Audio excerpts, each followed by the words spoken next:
the center of empire, with hearts beating high with pride and joy, crowds in their millions await the official word that victory has been won in the West.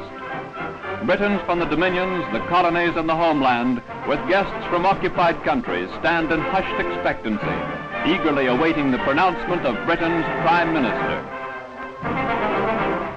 Yesterday morning at 2:41 a.m.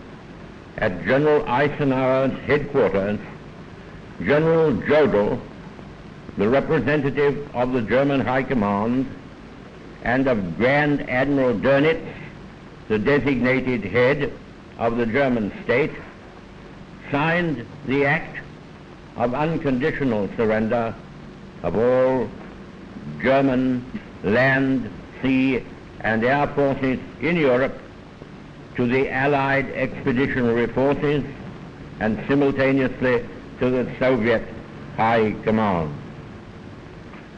Hostilities will end officially at 1 minute after midnight tonight, Tuesday, the 8th of May. We may allow ourselves a brief period of rejoicing. Today is Victory in Europe Day. Long live the cause of freedom. God save the King.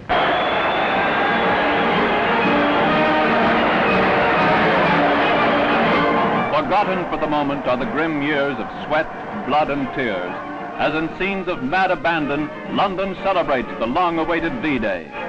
The disastrous months of 1940 are far, far away.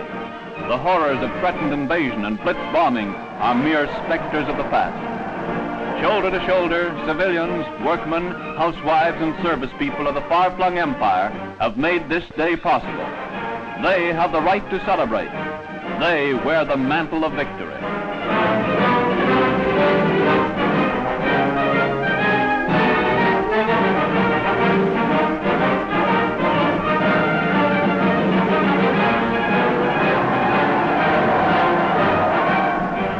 Before Buckingham Palace, excitement reaches fever heat as the moment arrives when the royal family makes an appearance. For a glimpse of their beloved monarch in his hour of triumph, loyal subjects have stood for hour after hour. Now their wishes are fulfilled. Now they celebrate together the great day of triumph.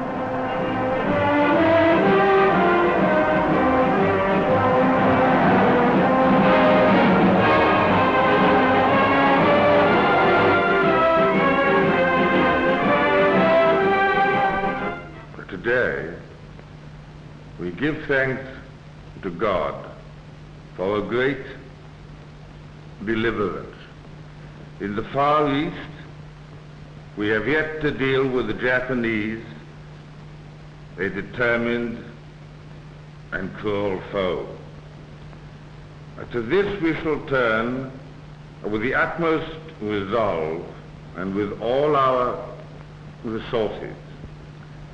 But at this hour, when the dreadful shadow of war has passed far from our hearths and homes in these islands, we may at last make one pause for thanksgiving.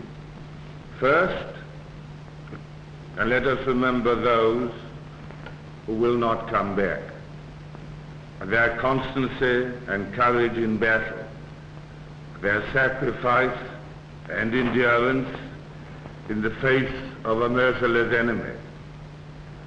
We have come to the end of our tribulation, and they are not with us at the moment of our rejoicing.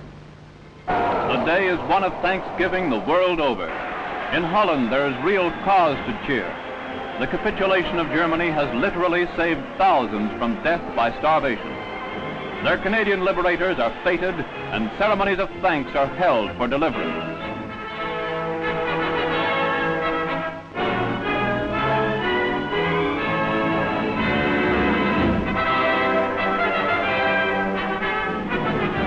General Quirard addresses his 1st Canadian Army. Victory Day, at long last, has arrived. The business we Canadians came over here to do is virtually finished. The military might of Hitler's Germany is a horror of the past. And in this prolonged and bitter struggle, now crowned with victory, the Army of Canada has played a sterling part. Canadians are entitled to be very proud of their soldiers. I am certainly proud beyond words to count myself one of them. We have reached the time when the great and gallant company which has formed the 1st Canadian Army is about to dissolve. By groups and by units, with anticipation and joy in their hearts, tempered by the memories of the friends they have lost, the Canadians who have survived will be returning home to Canada. I believe that the future of Canada rests in their hands.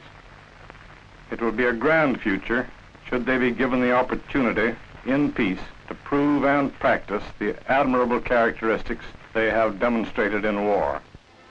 Back in London, VE Day draws to a close, but the celebrations still go on. Not in one day alone can all the pent-up joy be released. The world has been saved from the clutches of one oppressor. Now we turn to smash the other, thus joining peace to victory, a peace which will last 1,000 years.